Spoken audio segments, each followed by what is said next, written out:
സാറേ ഒന്ന് ടോയ്ലറ്റിൽ പോകണം.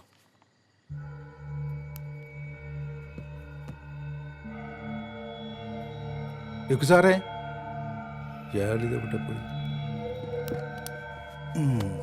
വാ.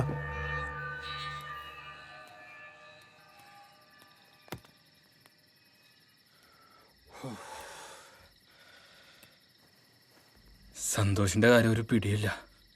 ഹോസ്പിറ്റലിലാണ് ഈ രവിയണ്ണൻ മാത്രമേ ഉള്ളൂ. എന്ത് ചെയ്യണമെന്ന് എനിക്കൊരു ഐഡിയ ഇല്ല. എടാ, അച്ഛനെ വിളിച്ചിട്ട് കിട്ടുന്നില്ല. ഫോണാണെ റിങ് ചെയ്യുന്നുണ്ട്, പക്ഷെ എടുക്കുന്നില്ല. നിനക്ക് ആ സെൽവണ്ണനെ വിളിച്ചൂടെ? അവിടേക്ക് ഞാൻ വിളിച്ചതാ, പക്ഷെ അവിടെ ഒന്നും എത്തിയിട്ടില്ല.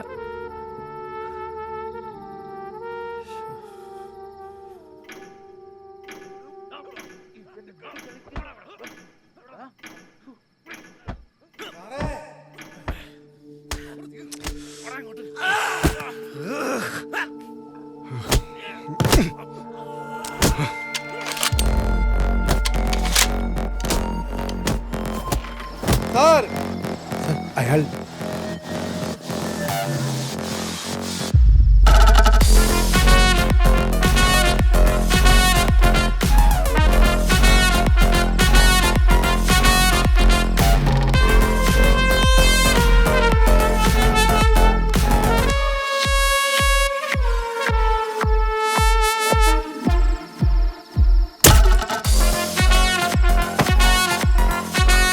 നിന്റെ കഴപ്പൊക്കെ ഞാൻ തീർത്തിയിലാണ്.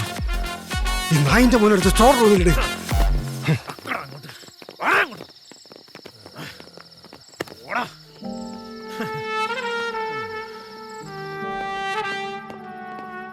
സാറേ, എനിക്കെന്നെ അടുത്ത വാർഷികമെങ്കിലും ഒന്ന് ആഘോഷിക്കണമെന്നുണ്ട് സാറേ.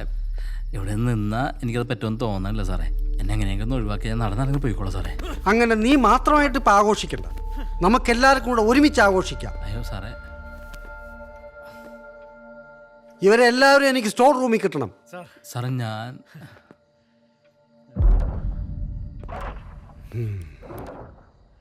നിനക്കിതിന്നൊക്കെ ഊരണമെങ്കിൽ ഇനി ഞാൻ വിചാരിക്കണം.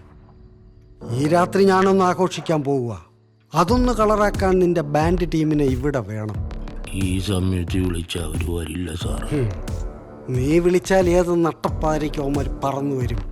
ഇനി വന്നില്ലെങ്കിൽ എൻ്റെ എയർഫോഴ്സ് നിന്റെ ജാക്സൺ ബസാർ കയറി ഇറങ്ങും. നിന്റെ ഫോൺ എടുത്തു കൊടുത്തേക്ക്.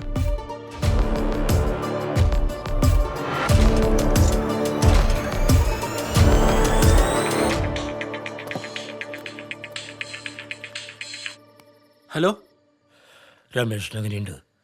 ശങ്കരണ്ണ രമേശന് ഓക്കെയാണ്. ശങ്കരണ്ണന് കുഴപ്പമൊന്നുമില്ലല്ലോ? ഞാനാകെ പ്രശ്നത്തിലടാ. എന്താണ്? എന്നെ പോലീസ് പിടിച്ചു. പുതിയ അയാൾക്കെന്തോ വട്ടാന്ന് തോന്നുന്നുണ്ട്. അയാൾക്ക് നമ്മുടെ കൊട്ടി ഇപ്പൊ തന്നെ കേൾക്കണമെന്ന്. സ്റ്റേഷനിൽ ആരെങ്കിലും വിളിക്കുകയാണെങ്കിൽ ഒറ്റാളും ഇങ്ങോട്ട് വന്നു പോരുത്. പിന്നെ ഹൈവേക്കാരെങ്കിലും വിളിക്കുകയാണെങ്കിൽ പോയി അതിന്റെ നഷ്ടപരിഹാരം എന്തെങ്കിലും മേടിക്കണം. ആ ഒരു സ്ഥലം മാറാൻ പറഞ്ഞാൽ നമ്മൾ മാറിക്കൊടുക്കണം. ആ സ്ഥലത്ത് നമുക്ക് നമ്മുടെ ജാക്സൺ ബസാർ പോലീസുകാർക്ക് ഹലോ, അവന്റെ ഒരു ജാക്സൺ ബസാർ.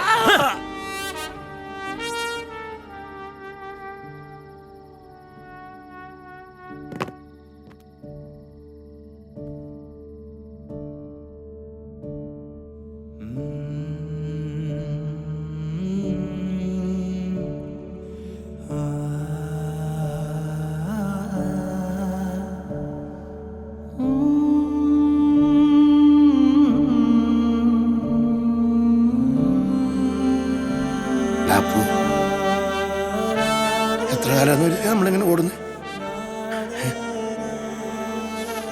നമുക്ക് ഓട്ടം മതിയാക്കാം. പാപ്പം പറഞ്ഞാൽ ശരി. എത്ര കാലം എന്ന് വെച്ചിട്ടാണ് നമ്മളിങ്ങനെ ഓടുക? നമുക്ക് ഈ ഓട്ടം മതിയാക്കാം. നാളെ ഞങ്ങളെ കണ്ടില്ലെങ്കിൽ നീ ചന്ദ്രൻ വക്കീലിനെ കൂട്ടി സ്റ്റേഷനിൽ വന്നാൽ മതി. അവർക്ക് ജാക്സൺ ബസാറിന്റെ ബാൻഡ് വേണമല്ലേ കാണണ്ടേ? നമുക്ക് കാണിക്കാം.